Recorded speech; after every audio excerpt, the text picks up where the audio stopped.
Welcome everybody to our 9th shadowing session. I'm super excited to introduce to you today our guest speaker, Dr. Kamal Dulai. He is currently a continuing lecturer at the University of California in Merced, who teaches cancer biology.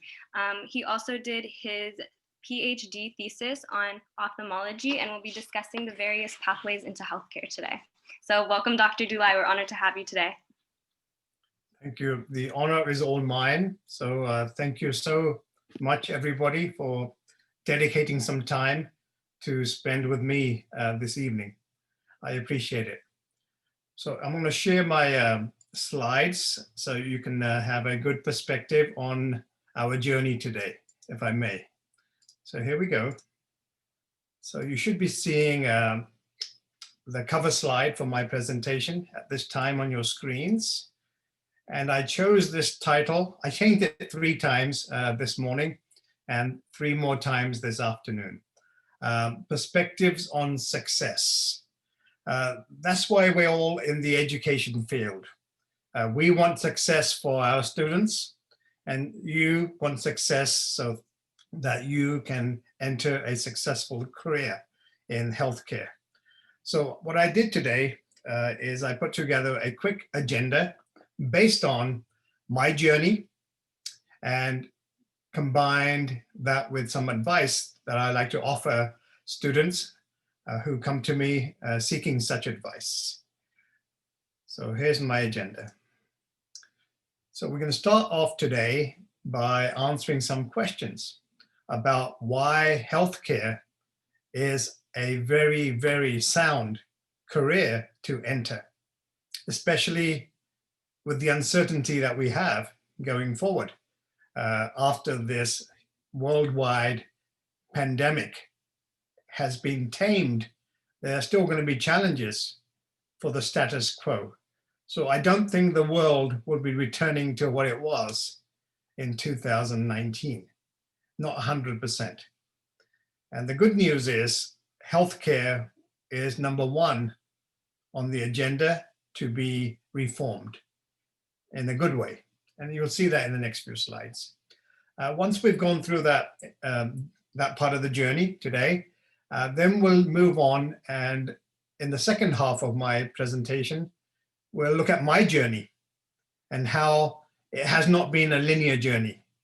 It's had many meandering perspectives, right? Where my career has taken many, many different directions. And I'll share with you some of the challenges and some of the fortune that has come my way, and let you know that you shouldn't be scared to embrace change and take lady luck by the horns and utilize that lucky streak if you ever get it. And then I'll talk about my current research, which is very much into active learning, something that scares students, but it's something that's come from medical school, believe it or not. So medical schools were the first worldwide to practice active learning, as well as kindergartens and high schools. And I'll share that with you. And then we'll have time at the end for questions and answers. But don't be scared to interrupt me during the presentation if something is relevant and you have a question upon that. Okay, so you may interrupt me anytime. So I'm not sure how that works here, whether you can put something in the chat or you can just speak out by undoing your microphones. Nina, can you advise me on that, please? Yeah, definitely. So students, you guys are free to drop questions at any time in the chat. If you would like to speak directly to the speaker, feel free to use the raise hand function. You guys can see this. If you click the participants button, you'll see a little screen pop up, and at the very bottom, you'll see raise hand, and that just alerts us that you want to ask a question, and then we can intervene. And Dr. Dulai can also see that you raised your hand, and so he can find a good stopping point during his presentation.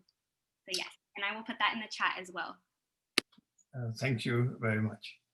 Okay, so let's go with the first half of the presentation. Why biology? I assume that everybody at this meeting today has a liking for biology, because biology will be the foundation of your career. But in particular, as you may notice, there's many careers in biology, right? From ecology all the way across to microbiology, histology, etc. So that question is a little too broad. What we're going to do is we're going to refine that question down to this one. Why do you want to become a healthcare professional? So I'm willing to take a couple of moments of our time to let you chime in and tell me the answer to this question. Why are you here? Why do you want to become a healthcare professional? What are your reasons? Anybody?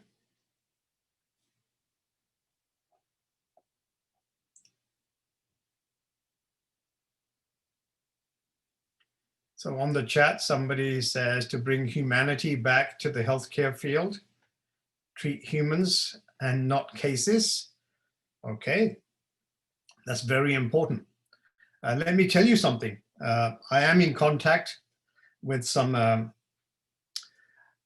professors who are on the boards of medical schools, and I have been sharing with them why they're moving away from accepting pure biology applicants. They said that they find that people that are trained directly in the sciences tend to be very logical in their decision making. Sometimes too logical, and they lose perspective on who they are treating. They're too focused in on the symptoms and not the person that's relaying the symptoms to them.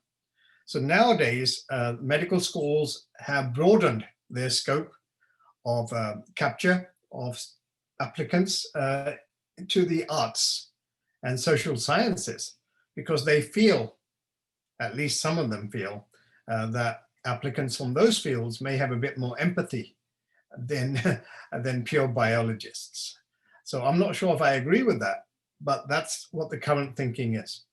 So if you are applying from a non-biological perspective to medical school, then there's going to be a greater chance in the next few years of that application making its way to the end than in the past. So that's something to consider. So if you're a healthcare professional and you really do take into consideration your patient, then you will succeed and have a good and long career than somebody who doesn't do that, okay? And that will be reflected in the conversations that your patients have with each other. And it's easier these days to share that knowledge on social media, much easier than in the past. So keep that in mind. So we have other people chiming in as well. So living in rural Mississippi, severe lack of healthcare.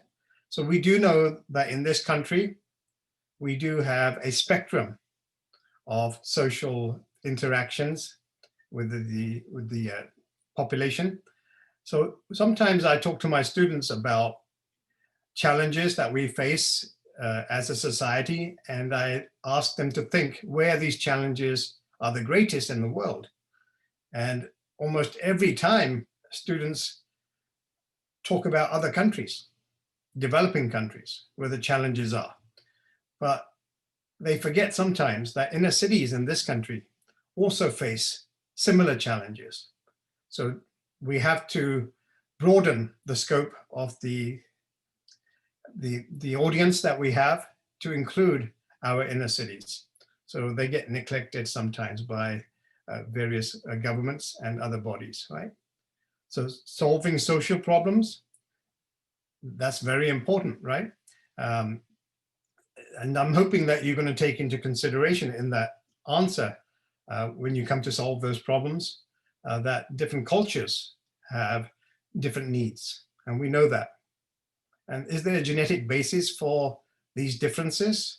There doesn't seem to be as much as we thought. So a homogeneous population doesn't exist. We are a heterogeneous population, but there's no particular ethnic background that is removed from that heterogeneity, right? I don't want to get in trouble by going down this pathway, but it's important that when I do lecture about the human species and race, there is no such thing as race in biology. It's a social invention.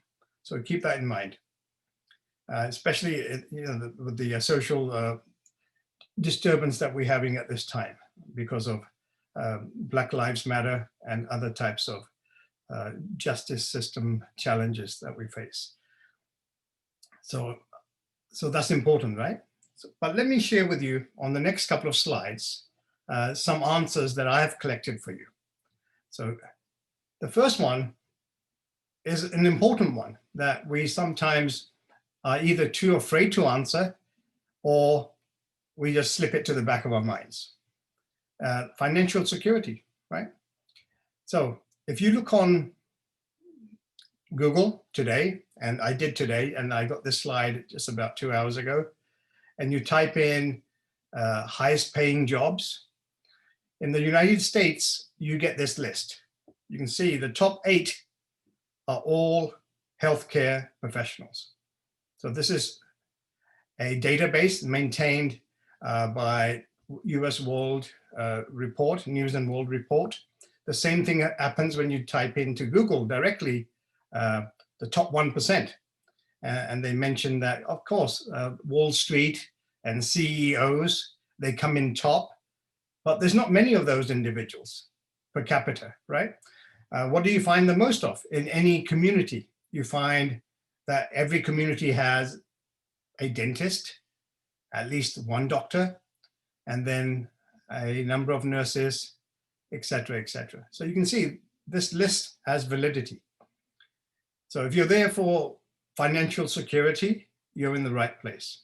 You are amongst the top 1% of this country's earners, right? And that's important to some of us and not important to others. So other than financial security, what else is important?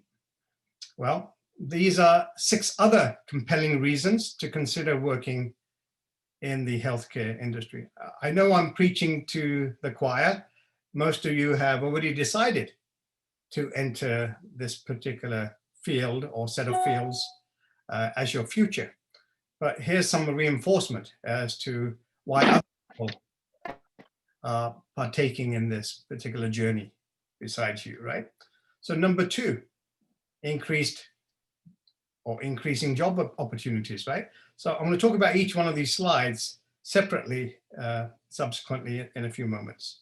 But here's the short list. So number 3 is flexibility in scheduling, especially if you have children, young children, or you have elderly parents to take care of. That may be important. Number 4, you can work anywhere. My recent interactions with my general practitioner have been through this media here, through Zoom. And he was more pleasant this time on Zoom than he was when I went to see him in his office before the pandemic, right? Number 5, healthcare careers are rewarding and fulfilling. So that goes back to the comments in the chat. Number 6, a variety of pathways to achieve some kind of certification, right? Certification. So it doesn't have to be a linear pathway, and there are many free programs out there that you can tap into.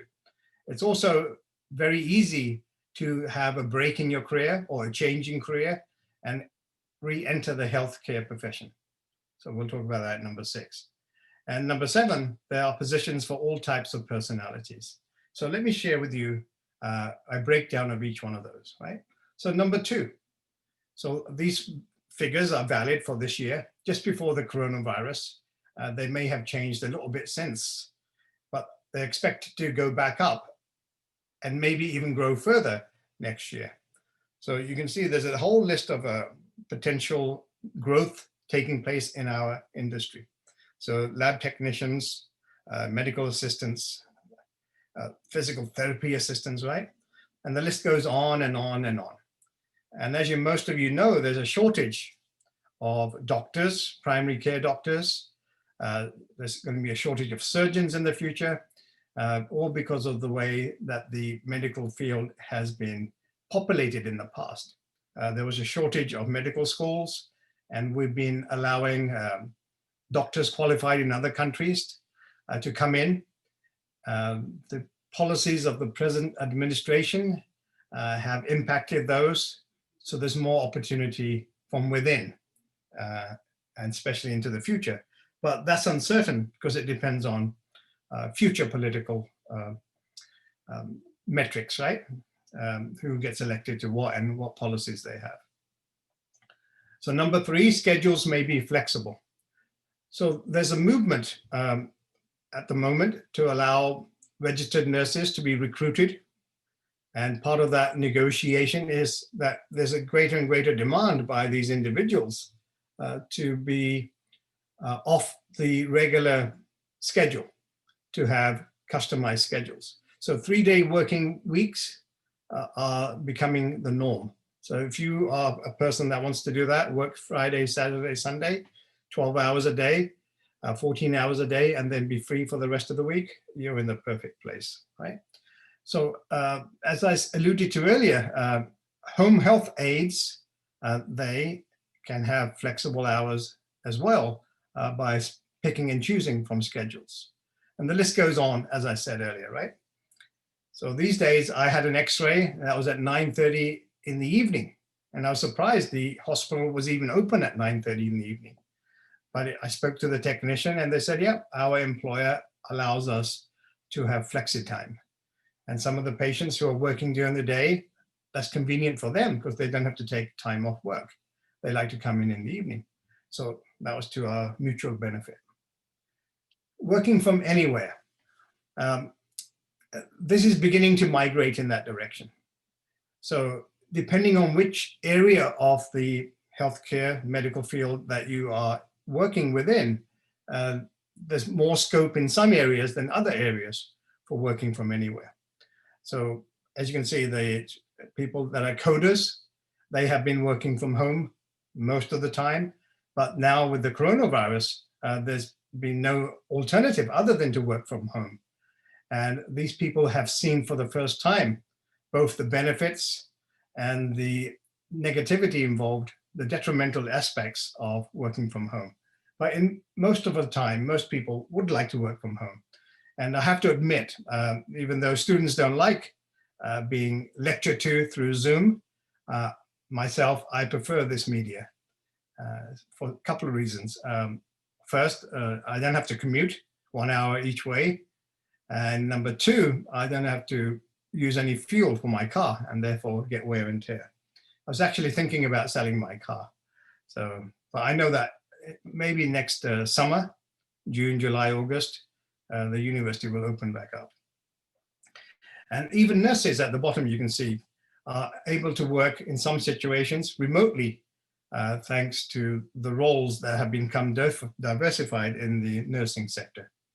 So there's a lot going on there. So this is the comment that was made in the chat. The healthcare, okay, so somebody wants to come in, so. Healthcare careers are rewarding and fulfilling. So if you want to spend 1/3 of your life at a particular location and you're not happy doing it, then you have to double check your motives.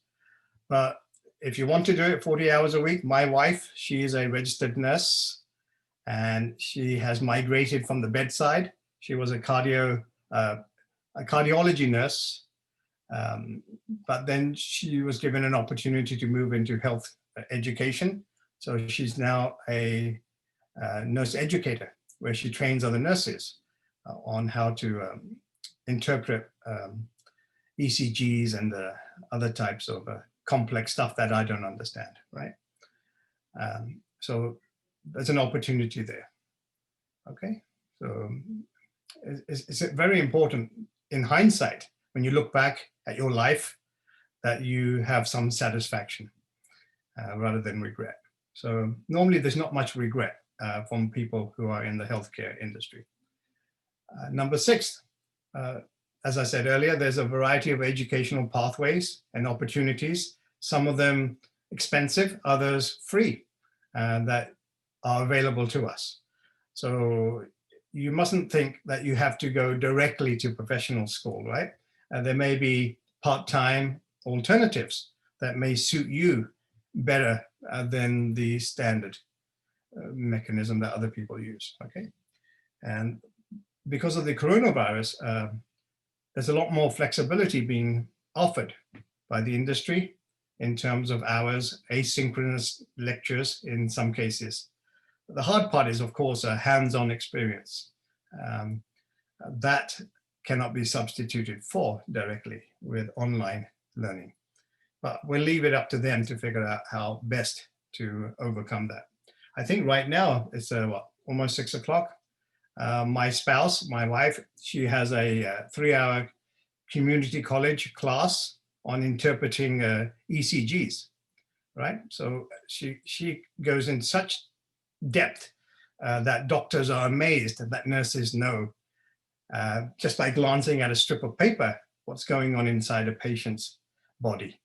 And she's an expert in that. So I don't know how she does it, but she can look at a strip and say, oh yeah, this person has this, and we have to treat it that way. And doctors are like, how did you figure that out? It's all with the training. She was trained by some masters in Houston, Texas, and she listened, and now she has that knowledge. So we are all capable of doing stuff like that. And number 7, the positions available in the healthcare industry are so diverse, and there's so many classifications of jobs. There's always something for everyone with every personality, right?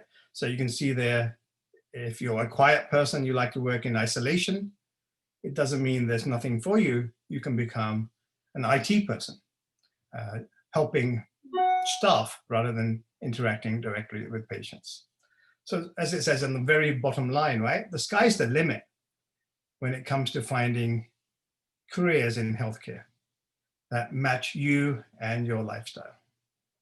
So it's one of the most dynamic and exciting areas of any career that you can find. So welcome, and thank you for choosing this. I'll take any questions you have right now, please, before I move on to another part of our presentation. There is one question. Since there is such a big growth and demand for healthcare professionals, would you say that it is easier and your chances of getting into medical school are better than several years ago? The problem with medical schools, especially in this country, are the number of seats they have available. And there's always been a strain on that sector. So there's more applicants than there are seats. So we're building medical schools, but not fast enough. In fact, you may know that UC Merced, where we are negotiating right now with the present dean and the county and the state of California for a medical school. But that has been in the works since 2007, a year before I started. It all depends on the personalities. So when I was there, the dean that was in charge of the School of Natural Sciences then, she was for the program. But then she got a job at Pacific, and the new dean who came in, he was not interested at all. So he deferred the program. And the replacement dean, the present dean, she is for the program. And I know that politicians from our area are very keen on getting a medical school established. But let's go back to your question. It all depends on how the availability of seats. So medical schools only have a certain capacity because of the infrastructure in growing. So the only way to grow these days is to build new medical schools. And that's an expensive proposition. Medical schools in the Caribbean, yes, they are there. And they're the ones more likely to grow because it's cheaper to build them overseas than it is to build them here. So that's my answer to that question. Did I answer your question satisfactorily? I believe it was answered. It was someone else's question in the chat. Okay, let's have a look at the chat. She said yes, thank you. Awesome. Okay, yeah, I know that Kaiser Permanente, they opened a medical school. Was that the one near Sacramento that was opened? That's the one I heard I of. believe it's in Pasadena. Pasadena, or down south? Yes. Okay. Yes. So I know that the same company, Kaiser, are thinking of opening a medical school in Northern California too. And they were making noises about Sacramento as being the location. So that's going to be interesting, right? UC Davis, CSU Sacramento, right? So that's interesting.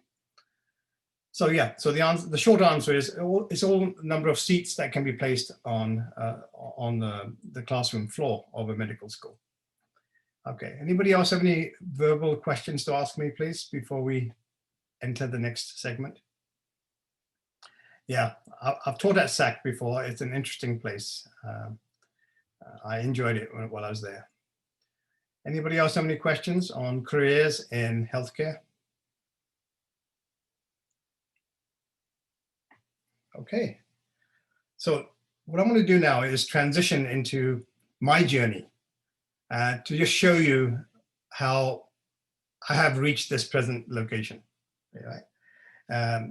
Let's see how you feel when I finish. But I like to always ask this question of my students on day one. So whenever I have a class, this is the first slide that they see once I say hi. And I ask them this question. And this question is relevant to any education sector. Why do you need to know your instructor's biography? What is the underlying answer to that question? And I want to help you on the next slide. So this is the question, and now here's a potential set of answers. Is it to be sure that they are knowledgeable in the topic that they're going to be teaching you? Is it to check that they are legally entitled to be teaching you, right? So illegal doesn't mean immigrant, it just means are they qualified, right? Is it to know their bias in the way that they teach? Are they asking you this question just to fill time so that they have something to do on the first day? Or do they have ulterior motives, such as planning to sell you a book by the end of the semester? The more they know you, the better that sales effort would be. So if you were given a choice, which of these 5 answers is the best answer to that question at the top? If you want to type in a number into the chat or speak out, it's up to you. Okay, so we have 2 3s, a couple of 1s. Okay, good. So I don't think students ask this question enough, because in my opinion, the best answer is number 3. It's up to the administration to take care of 1 and 2, right? So you're hoping that if they've hired somebody, they've done their due diligence. And it shouldn't be 4 or 5, because they are not being honest with you. So the only thing left over is 3. So our biases are very important. So the way I teach biology is biased. By what? By my journey as your instructor. So if you have 3 instructors in chemistry available to you, if they are suitable to your schedule, you should investigate all 3 and look at their biases. Look at their biography. Look at the way they teach. What do they emphasize? Do they just teach in a flat tone, monotone? Do they introduce career advice? Do they give you alternative ways of learning? Will they help you in the next stage of your evolution as a student? These are important questions, and we don't ask those questions enough.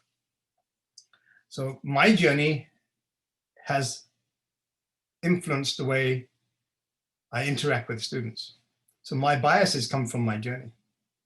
Although, yeah, as you know now, some of the biases are genetic. You know, whether you're an introvert or an extrovert, how you interact with people. But the environment does play a large role. So let me just go through the next few slides, and then we'll have a little synopsis of who I am. So I'm Indian by birth. I was born in India, and I left England. I left India for England when I was 3.5, because my father had left a few months earlier to get a job. For economic reasons, we moved as a family to the UK. And I grew up in the UK, and I am a UK national as well as an American national now, okay? And I do appreciate that culture difference of having lived in another country and having then experienced this country. That's something that if you have a chance to do, you should take, right? A gap year or something is going to make you more marketable in the future, believe it or not. So I highly recommend taking a gap year. I did move to Texas at the age of 17. I think I was a bit immature. A relative came over. He was a professor at a university in Houston, Texas. He came to visit us for a couple of weeks, and he invited me to come to his home in Texas and transfer my education there. I did for 3 months, and then I made a choice. I called my parents. I said, this is not working out. I wasn't enjoying it. I felt uncomfortable. I felt lost. The education system was alien to me. So I packed my bags and headed back to something I was familiar with. But in 2000, the year 2000, I became more mature, and my world experiences had grown, and I moved back to California. So I should say I moved to California, not back to Texas. And I got married here to my present wife. She's from Ceres, and her family lives in Houston. And I've stayed here ever since. The important thing is the details behind that journey. So I like to use graphics a lot in my classes. And you can see I've taken that liberty of indicating to you the locations on the planet that my body has resided in, right? So I was born in northern India, the Punjab. I lived in London. I went to Texas, went back to London, and now I've been here since the year 2000. Although I have been back and forth to see my parents in the UK. So since I grew up in the UK, my education system, my primary education system was British. So the British do things in a slightly topsy-turvy way. Some of you may know that, especially if you're in Canada, because the Canadians borrow some elements of the British education format. So at the age of 14 in the UK, you have to be mature enough to decide which elective you're going to take. So I decided when the form was presented to me to do geography, history, and art, in addition to the core requirements like English, mathematics, PE, and religious education, right? And I took the form home to my father, and he said, I'm not signing that. I said, pardon? He goes, I'm not signing that. He said, I want you to become a doctor. And he goes, I'm only going to sign it if you put down chemistry, physics, and biology. I didn't. He didn't sign it. And when the headmaster asked me, where's the form? I said, I don't have it. He goes, all right, I'll call your dad. And he called my dad, and my dad said, yeah, I'm mailing the form to you. And on the form, my father had filled in chemistry, physics, and biology. So I had no choice. So I got right in. I looked at the prospects. I didn't enjoy biology that much. I enjoyed chemistry, but the most I enjoyed was physics, because I could relate to physics because of the teacher. He was very dynamic and outgoing. He would have us walk in the playground in lines as light rays and bounce off the lines put down for the basketball courts to demonstrate refraction and reflection and all that stuff, right? So I still remember the equations today from the age of 15, but I don't remember much from my chemistry or biology classes. So his personality, his bias has been with me ever since. And I'm sure some of you can relate to past teachers that have changed your perspective on information. And you'll see the same thing as you move through your careers going forward. But sometimes you have the opportunity to choose which of 2 or 3 instructors you can take the class with. And it's important you take that opportunity, because that journey with that person may give you more than just the education of that class. They may share their journeys with you, and that will make your journey more colorful and you'll appreciate it when you look back at the end of your careers. So that's my advice, right? If you have an opportunity, always look into your instructor's past. Regardless, let me continue with my journey. So for the next 2 years, I had to intensively study chemistry, physics, and biology. And then came the time to take advanced level. In England, at the age of 18, from the age of 16 to 18, you have to take advanced level classes. And of course, whatever you take in your electives is what they assume that you're going to continue with. So I didn't fill in the form, and they just filled it in for me by default. So I continued to study chemistry, physics, and biology. I earned decent grades, and I was able to enter the University of Liverpool as a genetics, honors genetics student. So that's what I chose, because the biology teacher in my final year at high school, she was so good, she made me appreciate genetic crosses, Mendelian crosses. Prior to that, I just ignored them. But she taught it in such a beautiful way that I connected. And I was able to do the problems, and I started enjoying them. So when the time came to apply to university, I sought out the genetics programs that were on offer. And there were 4 universities around the country that offered genetics at that level, and Liverpool was one of them. So I went to the University of Liverpool, did my Bachelor of Science. And then I had to decide what to do next. And from that point, I decided to go to Houston, Texas, a second time. So the first time I went was after I finished high school, before I took my bachelor's. That was the 3 months, if you remember. I spent 3 months there, right? I didn't like it, I came back. But while I was doing my Bachelor of Science, I began to appreciate the American culture. And I started missing America, even though I only knew it for 3 months. So given the opportunity, after I got my degree, I asked my uncle again, I said, I'm a bit more mature, will you accept me again? He goes, come on over. So I went back and I started studying at the University of Houston for a PhD. Unfortunately, things didn't work out because of my primary investigator. He was more into politics than into guiding us to do our projects. So he got fired, I left, and I started applying in a familiar place, which was the UK. So I applied at the University of Cambridge, I applied at the University of London and a few other places, and I was accepted by the University of London. So I came back to the UK and I did my degree in genetics at the Institute of Ophthalmology, right? So for about 5.5 years, I focused on studying eyes. Now, you can study eyes in a multitude of ways. You can look at them from the medical perspective, or you can look at them from the genetics or the cell biology perspective. Because of the program that I entered, I was going to become a PhD, right? So here's my former research. The research that I did during my PhD and my first postdoc was based on this. So we studied human color vision defects. We were lucky enough to receive samples of DNA from patients from hospitals who happened to have deficiencies within their vision, mostly of the color type. So people that couldn't see reds well, or people that had odd relationship with blue, right?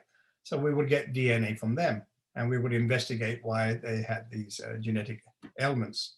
At the same time, I started a second project because there was some spare time. We were looking at how genes were arranged along the chromosomes, and in fact, how they were regulated during human development. Towards the end of my PhD, I should say, there was extra money coming in, and my focus then went on to look at old world monkeys and how they see color. Old world monkeys are monkeys from Asia and Africa, right? And believe it or not, we had so much money coming into the Institute of Ophthalmology. We had more money than anybody else, right? Because they were just flooding us with money. There were no undergraduate students at that institute. Why? Because it was a building connected to an eye hospital, the only eye hospital in the UK, Moorfields. So the main student body was 4 miles away at University College London. And we were in this annex, and we were lucky. We didn't have to interact with undergraduate students whatsoever. So we were full-time research, right? Unlike my colleagues here at UC Merced, they have to do teaching duties, or they have to interact with students all the time. So in a way, that was I hate to say this, that was a blissful moment, right? Not interacting with undergraduates for 5-6 years, but we got a lot done. So there's extra money coming in. My primary investigator said, why didn't you study more? I said, yeah, I'll take it on. So we studied how New World monkeys from this part of the world, their color vision is different. So did you know that only female monkeys in this part of the world can see the world in color? The males are colorblind. That means that when the monkeys are foraging in the jungle for food, the females can see the ripe fruit, yellows and oranges, like mangoes, from a distance. The males are colorblind. So the females are responsible for feeding the troop. And that's amazing, right? And why? We're not sure. Why are males colorblind? We're still not sure why. But that's an interesting discovery. Yeah, there must have been a trade-off, like somebody says, right? There must be some kind of trade-off, but we haven't discovered it yet. As I said, once I finished working on my PhD, I stayed for one session as a postdoc. And as a postdoc, we went deep sea fishing on a trawler. And we picked up some fish 12 miles along the bottom of the seabed. And that was a journey. I have video of that. And you can see the waves were 60 feet high one day. And most of the crew was sick. I won't tell you what the researchers were doing. They were lying in their bunks, not feeling well. Anyway, we collected their samples of fish from off the coast of Madeira, which is Africa. We brought them back, and we ended up sequencing one gene in all these fish species that we caught. That became a paper. And from that paper, we had to present to an authoritative audience in Aberdeen. And that paper turned upside down the present understanding of the relationship between fish. So before we published, there was a certain tree of fish relationships. When we published, the tree was turned upside down. And I remember that was my very first presentation. I was shaking like a leaf. But my boss said, well, you have to do it. Might as well do it today. So I got up in this beautiful oak-lined lecture room with people with bow ties and tweed jackets and curly gray hair. There's about 60 of them. And as I was presenting, some of them got up and left. And I thought, well, maybe they're going to the bathroom or something. And then more of them got up and left.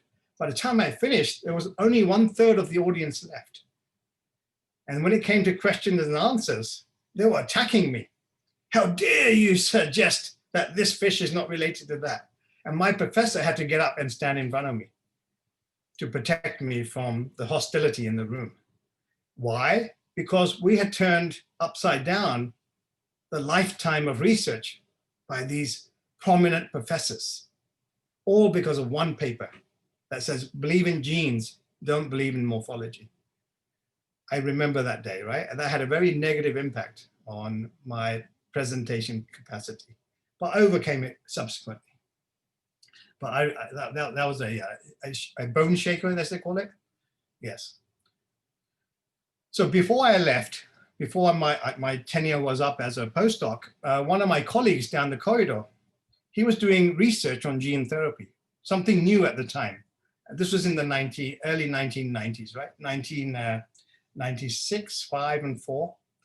So he was doing gene therapy research where he was using viruses. And by replacing some of the genome of the virus with a human gene, he was injecting that into the back of some of the patients that had eye problems, mainly those that had lost their sight. And he was able to show that in 5 patients, he was able to restore some sight by using this technique. So that was the very first report in the world of using gene therapy to reverse blindness. And since then, better techniques have come along and superseded that. But that asterisk means that I was able to work on that, but I didn't get any credit because I was just helping out. But what happened, and this is my first bit of lady luck. I told you I had 3 pieces of lady luck that helped me get to where I am today. So this is number 1, right? So on the next slide, I'll tell you what that was. One day I was walking down the hallway at the Institute in London, And my professor was coming the other way. And he asked me, what are you doing today? I said, I'm doing these experiments. He goes, and the rest of the time? I said, I'm not doing anything. He goes, come with me. Took me back to his office, set me down, and he gave me a small vial, about this big, glass vial. And I looked inside it, and at the bottom was a sliver, like a leathery material. I said, what is that? He goes, that is the remains of John Dalton's eye. And then that's John Dalton that you see on your screen, right? He's the father of chemistry. And when he died, he was also tinkering in biology. And he realized that his vision wasn't the same as his brother. He wasn't seeing the world in the same spectrum. So when he died, he told his physician, when I die, before they bury me, remove my eyes and put my eyes not in alcohol, but let them air dry. He left specific instructions to his physician. And that's what they did in Manchester. They still have both his eyes in an air-dried state. So my professor was fortunate enough, and he had the qualifications to ask for that small slither of material. And he said, that's all, my professor said to me, that's all you're going to get. You get 3 or 4 attempts, and then we're lost.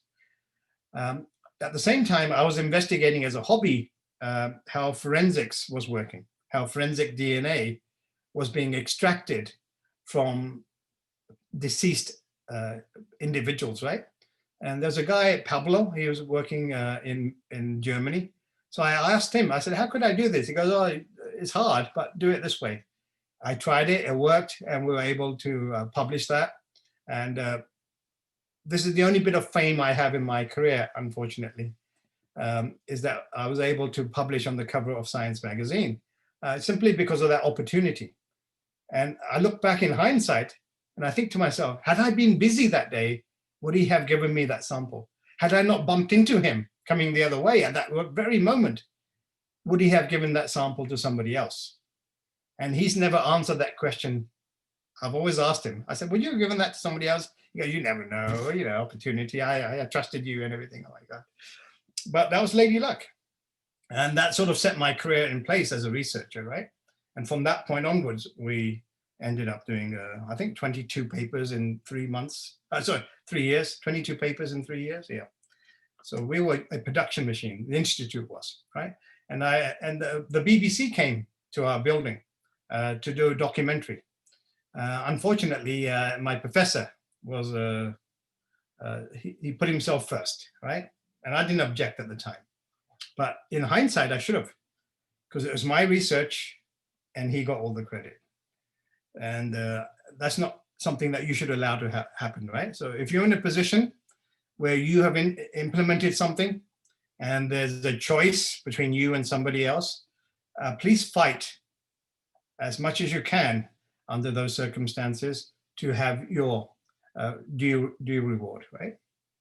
I wish I had done more that day. I was just saying, yeah, whatever you want to do, yeah. Can I put my name first? He said, I said, yeah, go ahead.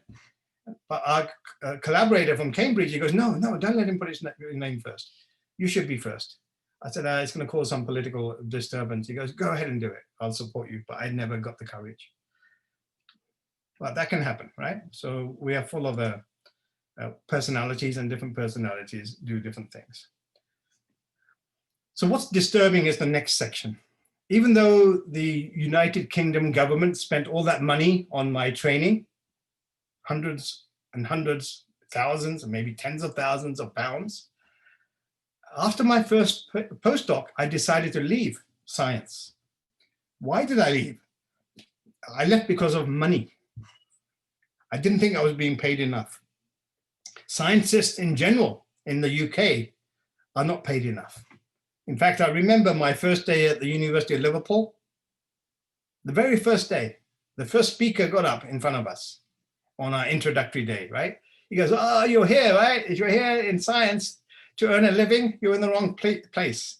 And we said, what? He goes, yeah, we have some of the lowest salaries of any working force. But anyway, welcome. So that was a negative, right? And subsequently, I learned what he meant. So this is where I decided on my own to take a tangent on my life story, right?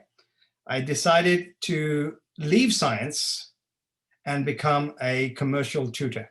Why? I heard from a neighbor who was doing this for Microsoft that he was earning 5 times what I was earning. And I wanted to tap into that industry. So I convinced my wife to allow me to leave. And she goes, okay, if you really want to, but you shouldn't do this. So I did. And I started as a commercial tutor in London, where I would turn up at a business as a professional, and I would teach their clients how to use Photoshop. Photoshop is a graphics program, or Illustrator, or Adobe Acrobat, Flash, things like that. I became quite successful, and I started earning about 3 or 4 times as much as I was earning as a scientist. Then we came in 2000 for a vacation to see my in-laws here in California. And at the same time, the daughter of my uncle in Texas, she had moved to California. And she invited me to her apartment in San Francisco. I'm going to be leaving back to the UK next week. Please come and see me. I said, okay, I can come for a few hours. I'm really busy here, right? So I drove from here, Modesto, to San Francisco. I drove up the hill, I parked the car, I went into her apartment, and she opened the door. She goes, come on in. It was a two-bedroom apartment, but there was a party going on inside. This was in the year 2000, in August. She goes, introduce yourself. So being a joker at the time, and I'm still a joker, right? I went up to the first person. He was standing next to a wall. I said, my name is Kamal Dulai. I'm a web designer. I want a job.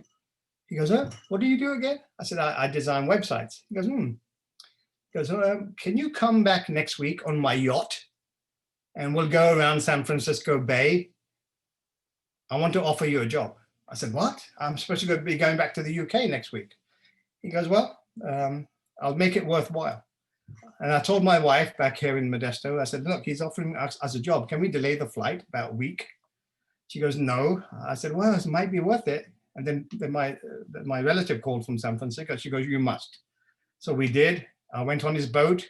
He didn't say anything. There were 20 people on the boat. When we came back to the dock in Sausalito, as I was getting off, he gave me a piece of paper. He goes, will this help you stay in this country? So I opened it, and he had 3 times my salary in the UK written on that piece of paper. I said, I'm staying. I'll see you next week. And then I told my wife when I came back here in the Valley, right? So that changed, that one impulse changed my directive. I was no longer a commercial software tutor in London. I was a webmaster for somebody rich in San Francisco. His name was McClatchy. And some of you may know the McClatchys, right? They're one of the richest families in the country. They own the Pittsburgh Pirates. They own the Sacramento Bee, the Modesto Bee, the Fresno Bee, I think the Mercury over there in San Jose. So they're a rich family. And he was one of the children who was outcast by his father for being a rogue. And he had millions of dollars to play with. And he started up, there's a online shopping company. So I started working for him. And there was so much spare time, because I was working here from home, there was so much spare time that I was able to start up 2 other businesses in the interim. And that's where my commercial world ended, because I always had this desire in the back of my mind to get back into education. And I kept applying at Sac State. I applied there 6 times over 3 years. Every time I was refused. So then I thought to myself, this is like knocking your head against the wall. So remember this now, right, for you. When you apply somewhere, listen to my story. So the 7th time, I didn't apply. I just called the secretary. And she goes, oh, I recognize that voice. Is that Dr. Dulai? I said, yes. She goes, oh, we've told you already, we don't have a job for you. I said, this time, I don't have a question about a job. I just need to speak to the chair about how immigrants can have careers in this country. She goes, well, as long as you don't ask him about a job, you can see him for 15 minutes. So about 2 weeks later, I went to see Nick Ewing. He was the chair at the time at Sacramento. And I went in, he goes, you're not really here to ask me about careers for foreigners. I said, no. He goes, you're here to ask me about a job in biology. I said, yeah. He goes, oh, okay, sit down. And after about 5 minutes, he stopped me and goes, you got the job. So If you apply using the regular mechanisms, you are just a number. But if you find your way legally around the system, you become a personality. People hire personalities. They don't hire numbers unless there's no personality to choose from. So if you're going to apply to medical school, you have to stand out from the crowd. That's how you get ahead. If it's not medical school, if you want to apply to nursing school or dental school, you have to be unique. That's what they're looking for, even more these days than in the past when I went in. So if you don't stand out, you won't be offered a place unless they have no other choice. And that's what I'm seeing. So how can you be different? Well, you have to show a skill that's unusual and that your letter writer will reference, or you will reference yourself in your essay. That's more valuable, believe it or not, than your GPA. That is more valuable than your GPA. So recently, I saw a student who got into medical school with a 2.95. Why? Because he did unusual things like skydiving, scuba diving, helping African charities. And they thought, yeah, this guy has empathy. He's willing to go to Africa during his time off and for nothing, help a charity, do their job. There must be some empathy in this person. That's the kind of doctor that we need. Somebody who has empathy for their patients. And he got in. I know people that have 4.0s and they have not got into medical school because they are just straight line GPA students. They have no personality. So if you don't have a personality, you need to develop one. You need to do fun things, unusual things, not dangerous things, but unusual things. And that will get you in, because that's what we're looking for these days. That's what we're looking for. All right. Any questions so far? Thank you so much. Now, Rachel, you told me I have 30 minutes left, but when did you tell me I had 30 minutes left? Because I just looked up. Oh, you have 30 minutes left starting now. Just okay. letting you know. Oh, so Raphael, sorry, not Rachel. Sorry, it's the light from the. It's okay. I can't see the screen, so I'm just going on. Good, perfect. That's more than enough time, right? So, yes. Do you have any questions? So does the audience have any questions on what they could do that would get them further into? There was a question regarding your father's decision to turn the form in for you. How did that change your interest towards science? So back here, right? Yes. Yeah. My personality used to be, with my father, obedient son. So whatever he said, I never questioned, because that's the way I was brought up, right? So if he said, I'm not going to sign it, I never questioned him. I might have moaned to my mother, and she would have told me, well, if that's what he wants, he's not going to change his mind. So I didn't fight it. I just told the teacher I didn't have the paperwork. And the teacher went over the top of me and asked my dad directly, right? So I was naive. How did it change me? How did it? Yeah, I was not regretful.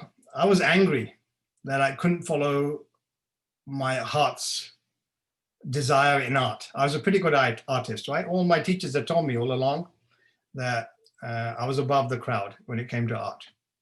Would I have been a world-class artist? No. Would I have been a competitive artist? Maybe. But who knows? That's the past. So I just took it. I accepted it. And in hindsight, I can't answer that question. But whatever I was given next, my father gave me those sciences, I embraced them as much as I could, right? And I just said, okay, well, that's the way the world tumbles. I'll just move with it. We have someone in the audience want to ask a question. Abby, can you ask your question now? Yes. Hello? Hi. Hi. My question is, what would you recommend to those applying, what to say and what not to say when it comes to the interview? Good. That's a very good question, right? So what you mustn't say is how good you are at something, because they should be able to deduce that for themselves without you pointing it out, right? So just alluding to that fact is good enough. Yes. So if you're a skydiver, you don't say, you know, I'm really good skydiving, right? I haven't crashed yet. You just put it in there, you know, my hobbies, I like to take a small amount of risk and I do some skydiving, but that's in a controlled environment. That will show them that you are a risk taker, but within limits, right? So if you do, you know, cave diving, something like that, or cliff diving, or, you know, you go caving without any oxygen, then they may think that's too risky. So they're trying to balance your ability to understand risk. So if you can do that to yourself, will you be willing to do that with your patients? That's what they're going to be looking at, right? So we do need doctors that are willing to push the envelope to get new treatments and to get better outcomes for their patients, but not to the point that you're going to risk the life of the patient, right? So promoting yourself too much can backfire. Alluding to you and being, you know, a bit more humble will get you further. That's what I was saying. If you can get your referee to type that in, she's an excellent skydiver, right? Then that will work better for you rather than you saying it. Does that help?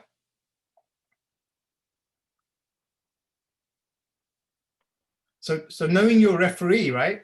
The person that's writing the letter of reference is very important, because the more you know them, the better dialogue you can have with them, the more you can ask them because of that relationship. I had a person today ask me for a letter of reference. I only know that student from one short semester, and that's it.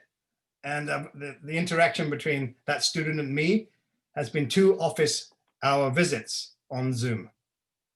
Now, what do I write in that letter of reference? I'm going to write the standard stuff, i.e. she did well on exams, or he, it doesn't matter who it was, right? Or he did, or she did well on teamwork. But that's about it. So that'll have a limited value to the evaluators. But another student of mine, who I can talk about because he appreciated it, this was in Bio 1. He came to me after midterm. He goes, I'm failing. He was crying. I said, why are you crying? He goes, I was sent here by my tribe in Africa. They saved up all their money, all of it. And they invested in me to come here and to become a doctor. And now I'm going to go back once I fail this class. He goes, help me, help me. I said, well, I can help you, but you have to follow the plan precisely. He goes, I'm willing to do anything. I said, all right, let's make a plan. So we then made a plan. I told him, I deduced the way his personality connected with biology. And professors can do that if they have enough experience, right? So the younger ones, not so much. The older professors, they get to experience that as an expert. So I worked with him. He got an A in biology. He used the same skill set in subsequent classes. Got into medical school. I wrote him a letter of reference with everything I knew about him that his tribe had sent him, and they collected money and that he was going to go back and become the doctor for the local region. He got into medical school. Didn't have a great GPA, but he still got into medical school. And then he invited me to his graduation. I couldn't go because I think it was my son's birthday that day, or was it my wife's birthday? One of them had a birthday that day. What was it? December? Okay, it would have been my wife. I couldn't go, but he's been contacting me every year since, telling me how he set up a clinic in Afghanistan and how he's facing the challenges. And he's going to get married soon and have children, and he wants to send those children back to this country to be educated. So that's one of the success stories, right? But you see how the story develops with the student asking for help. So please, office hours, student hours, whatever you want to call them, right? They should be used not when you're struggling. They should be used as a way of relating to your future letter writer. So think about that. That's a very important message I want to share with you, right? We have more questions, but I can leave it off after you finish your slides. Okay, I don't have much to go. So yeah, I love questions. So we can answer as many questions as we like, right? So let's go back. So my time outside. So I didn't apply. I just went for that chat with the chair of the SAC State. he gave me an opportunity. I got in. Then I started applying at Stanislaus, which is here in Turlock. I couldn't get in here either. And then they found out I was teaching at Sac State. And then they got word of, from the students, how I was teaching. So then they invited me, they said, well, can you also teach a class in immunology at Sac State? I said, yes. So I got into Sac State, started teaching here and at Sacramento. And then the 2008, the 2007 crisis came along, the financial crisis. And both universities, both of the state universities, they had budget cuts. And they gave us a semester warning. You're all going to lose your jobs, you part-timers. Do something else, because we don't have the budget. And one of my colleagues at Stanislaus, she said, listen, there's a new campus being built around the corner called Merced. Why didn't you go there and tell them I sent you? So one day I was driving back from my relative from the Bakersfield, and I went past the exit coming this way towards Modesto. And then I thought to myself, I've got nothing to do at home. Let me make a U-turn. I made a U-turn, went to the campus, happened to make my way to the assistant dean's office. And I asked her straight away, I said, assistant, can I speak to the assistant dean? I said, what's it about? I said, it's personal. Because I learned that from speaking to Nick, right? I said, it's personal. She goes, okay, the lady at the front desk, she goes, let me find out. So she went to the back, she goes, yeah, the assistant dean will see you. So I went in and I was straight to the point. I said, look, I work at CSU Stanislaus, and I'm going to lose my job, and I'm hoping that you would have something for me. She goes, interestingly enough, somebody dropped out 2 weeks ago, one of our part-time instructors. Can you come in 2 weeks' time and give a small seminar on something? I said, yeah, I'll talk about AIDS. She goes, great. And there were about 6 people there, and they weren't even listening to me. They were talking amongst themselves, faculty, but they gave me the job. So I started that way. So again, I didn't apply using paperwork. I turned up and I applied to the person, and she saw me, the assistant dean, and she could tell by my voice what kind of personality I had, the way I was dressed, right? I was dressed quite nicely because I went to see my tax accountant in Bakersfield. So I got the job. So that was another, like a lady luck, right? Lady luck.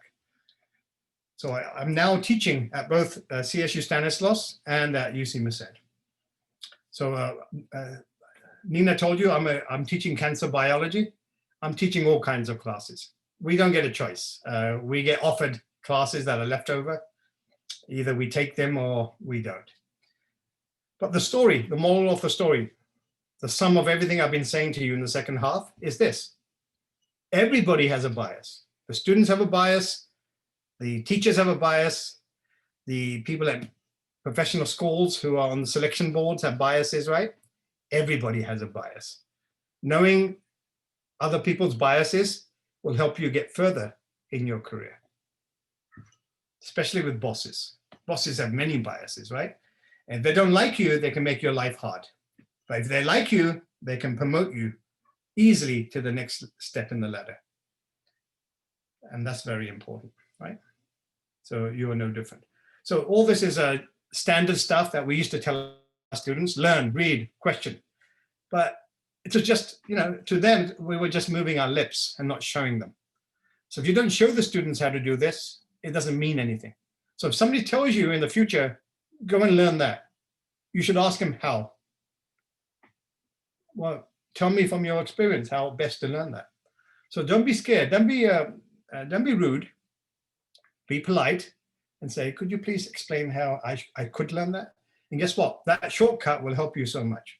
So my current research is on exactly that, active learning, right? So active learning is now a general term used by lots of instructors, but it's an umbrella term. That means it has many facets underneath. But what it shares across the board, active learning, is student-centered learning. That means the student should be driving it, not the instructor. The instructor is like a conductor of an orchestra. It's the student that knows how to play the instrument. So if you can't play the instrument, it doesn't matter what the instructor does. There's nothing you can do, right? But a good instructor can get the student to play the instrument better than they thought they could. but it takes the effort of the student in order to play the device. So in my case, I've been focusing on team-based learning, where students work in groups of 6 with different roles, and they take on challenges in the classroom. That means they have to do some prep work before they come to classroom. So I used a flipped classroom model as much as possible, right? And recently I've been getting into collaborative teaching, which is something new. It means 3 instructors in the room at once that take turns for different modules. I'll do the first module for the first 15 minutes. The second instructor is helping me administer that.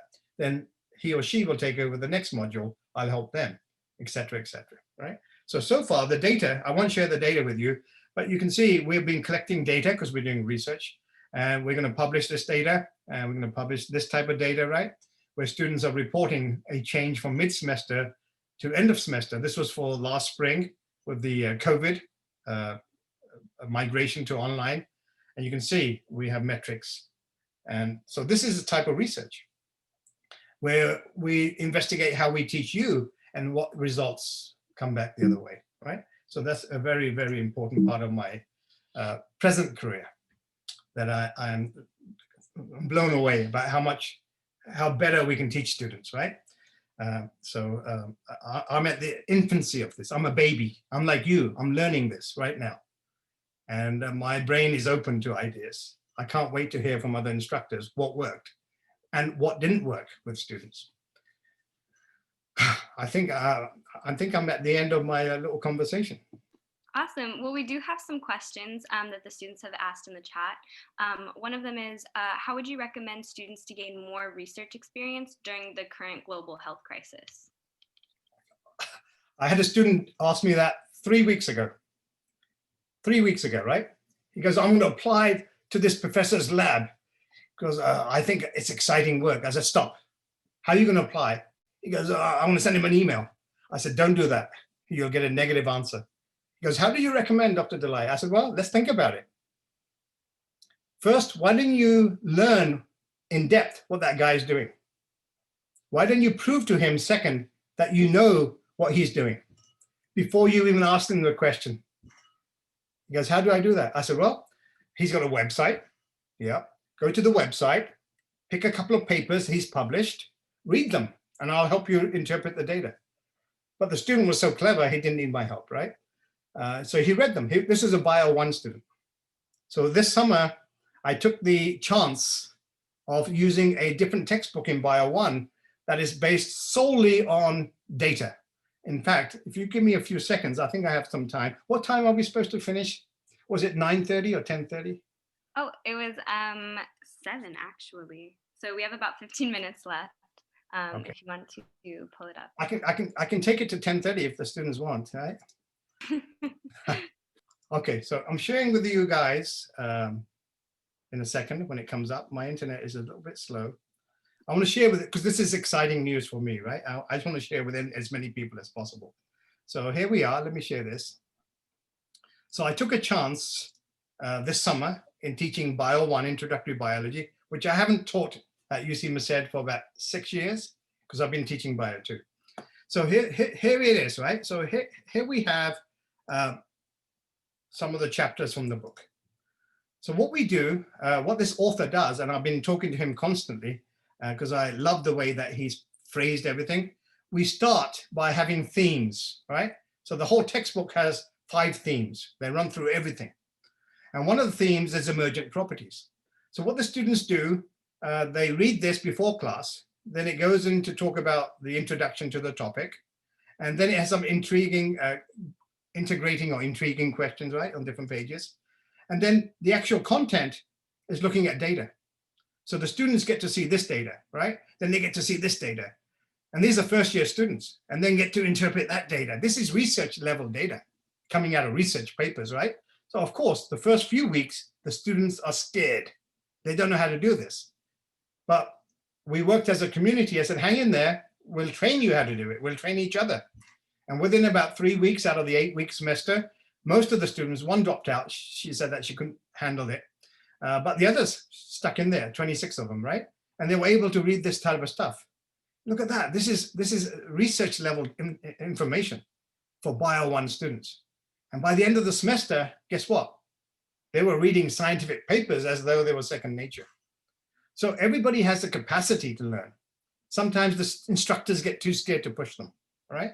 And I'm pretty proud that my students were able to do this. So this was one of the students coming out of this class. So he asked me about 3 weeks ago, he wants to do research with a particular professor.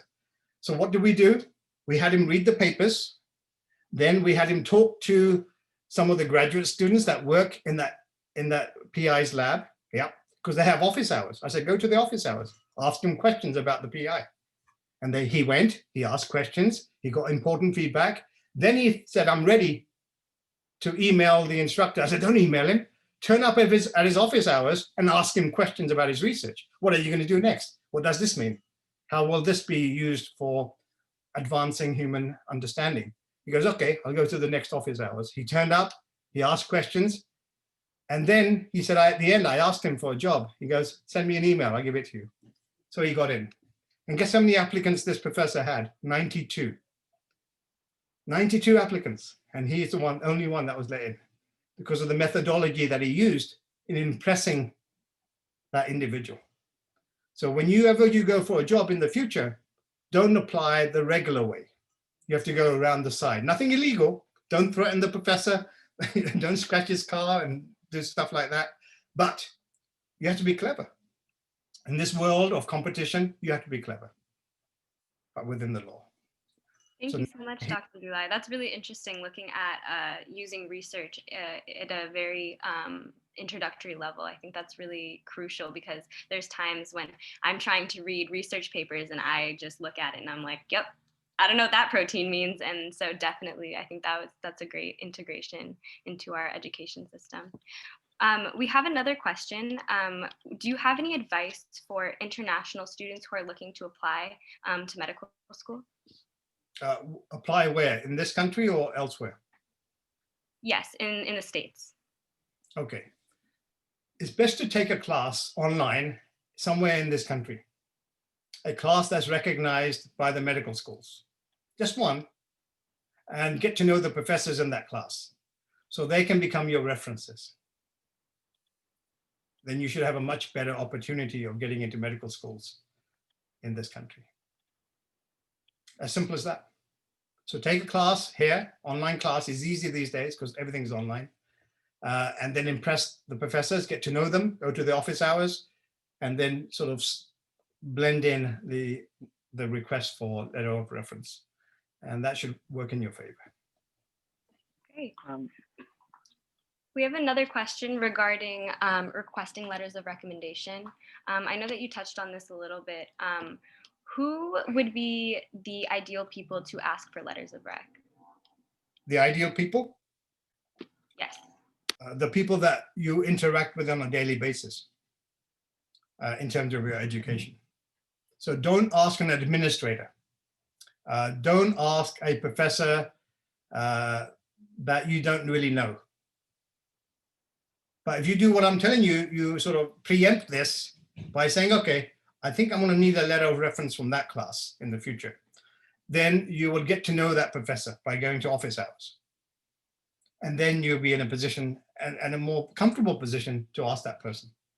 So you're pre-planning your future, not in a conniving way, but in a systematic way, right? So I tell students in my class on day 2, actually, right? I say, look, some of you will be asking me for letters of reference. If you don't come to office hours, if you don't come and talk to me and share with me what your future ambitions are, the only kind of letter I'll write for you is a generic letter with a few words that they're looking for, just to give you an opportunity.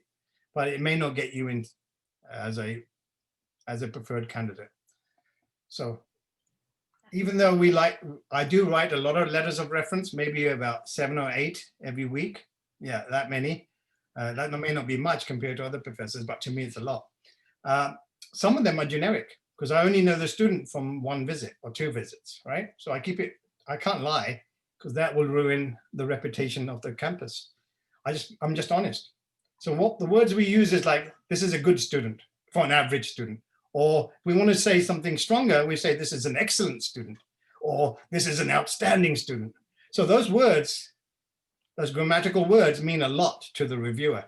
Even though there's nothing negative in your letter of evaluation, the phrases we use, they mean everything to the reader. Somebody had a question about cancer biology. Yes, so Yeah. I will read that one right now. It says, as an inspiring oncologist, I'm very interested in the topic of cancer biology. What do you believe are the major stress factors that cause metastasis of tumors? If you have any interesting facts on cancer biology, please do let me in on those as well.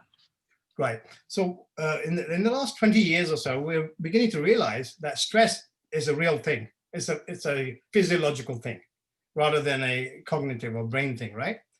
And in the class that I teach on cancer biology, there's a whole chapter that talks about stress hormones and how stress can increase the prognosis, the bad prognosis for cancer patients.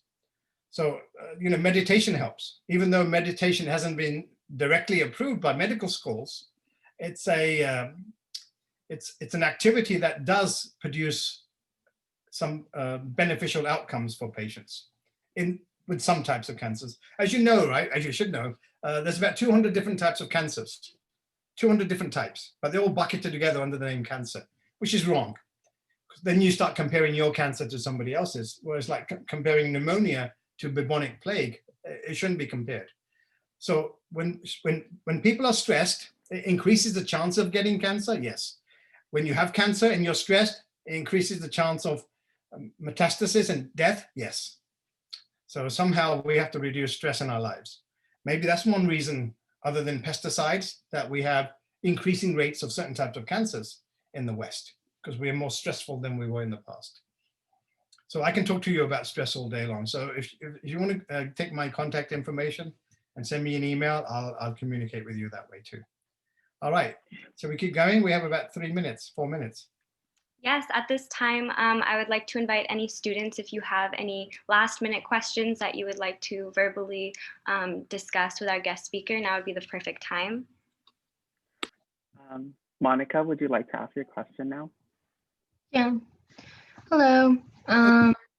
So as a student who also was pushed by parents to focus on something more science and kind of normally like socially acceptable career, I have been looking into music therapy as a career to combine both medicine and my love for music. But what would you recommend for those who have passions that seem completely opposite of one another, and how do you recommend going about that? It's very interesting. At the University of Stanislaus, we just had a biology lab where instructors from different campuses, they share ideas. So the project that we're going to be working on, starting in January, is to use music to teach chemistry as one module, right? It's going to be on air pollution. So, and people are saying, how can you bring music in? Well, music, as you know, has certain rules that it follows, right? Harmonies and stuff like that, melodies. Well, chemistry has patterns too. So by incorporating that knowledge and using that angle to teach the students, we're hoping to get further into student understanding than by just giving straight chemistry.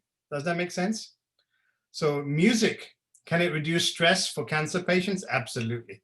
It's one of the things that most cancer patients do. They put their headphones on and they have some type of, de-stressing music, normally calming music or some type of a prayer. So that seems to, reduce their stress hormones, therefore allowing them to live a longer life. So yeah, you're on something there, right? And in fact, you can get a lot of grants if you write them carefully to various organizations, right? They'll give you funding for that. Great, and thank you so much. At this time, we are wrapping up our presentation. Dr. Dulai, do you have any last minute advice for these students? Yes, persevere. Persevere, right? Always look around for alternative ways to get to your destination. There's not a single way to get there. Sometimes you're forced to take a detour. You should resist it if you can, but sometimes you can't. Once you accept it, go with it. And then from there, replan your journey. But if you persevere, you will get there and maybe get further because of that extra effort that it took to learn how to cope with alternative pathways. Great. Thank you so much, Dr. Dulai. Thank you again for spending your time with us here tonight. It was a pleasure to get to learn more about your path, as well as just gain insight into what success means to different people and how we can use our biases in our power, and know that we are biased. Everybody has a bias, and how we can go forward knowing that. At this time, students, I'd like to direct your attention to our wrap up. Please go onto our website and let us know how you found today's talk. Let us know the ups and downs. We'd love to know about anything you've learned. So you can go access this through our website. If you click on Dr. Kamal Dulai's profile, at the very bottom, you will see comments. So you can do that, and those are always appreciated. It's just a way for us to get to see how you found everything. Another announcement is you guys are welcome to apply to join our team. We are a student-based, student-led program. The application can also be found on our website. And yeah. But if you guys do have a lot of things going on right now, we understand that, we're in a global pandemic, and you also are in school, you're doing other things, family. You guys can also work as a volunteer. We have many volunteer opportunities available. Volunteer opportunities are more flexible. You can work on your own time, on your own schedule, for as many or as little hours as you'd like. This can also be found on our website. Dr. Dulai, is there a way to contact you? Someone is asking for that in the chat. Oh yeah, absolutely. Is my email on? So use the email first. Okay. Would you like me to send that in the chat? I'll just put it in the chat. Okay. Thank you. Our next announcement is to follow us on Instagram if you guys would like updates on upcoming sessions, any other opportunities that aren't necessarily provided by pre-health shadowing, but just different collaborations or different opportunities that we find. We'd love to share that with you. So we post a lot of those on our Instagram. And we do have a challenge for you today. Whoever can go to Professor Dulai's post on our Instagram and comment his last name letter by letter will be eligible to be the Spotlight Student of the Week. And it has to be done without interruption. So if a student gets in there and interrupts your line of Dulai, you have to start all over again. All right. So thank you again for coming to our virtual shadowing session. If you guys would like your hours today to be verified, you guys can take an assessment at the end. The assessment is only 10 questions, and it's not meant to be difficult. It's just meant to show that you were actively participating in this shadowing session and taking good notes. So more details will be on this next slide. The next shadowing session is tomorrow. We have Anthony Manchano, who is currently a PA in family medicine, family street medicine to be specific, at 10:30 a.m. Oh, this should be a.m., not p.m. My apologies. 10:30 a.m. Pacific Standard Time. If you are unable to make that time due to any reason, you can find the recording up on our YouTube channel shortly after. All right, so here are the step-by-step instructions of how to get your certificate. You first want to go to the website and make sure that you are logged in. Your next step is to click on Professor Dulai's course and click the free Take This Course button. Once you take that course, it'll send you into a module, which most of you are already in because you had access to this Zoom session. Part 2 of the module is the quiz. The quiz is timed, and you will have 15 to 30 minutes, I believe, to take that quiz. To pass, you must get a score of 70% or higher. And once you do that, you must come back to the original page and click Finish Course. If you do not press Finish Course, you will not receive your certificate. Once you click Finish Course, your certificate is downloadable immediately and can also be found in your profile. If you guys have any issues or questions about this, feel free to email us at info@prehealthshadowing.com. And that's all I have for you guys today. This marks the end of our virtual shadowing session number 9. Thank you again, Dr. Dulai, and we hope to see you all back here soon. Thank you.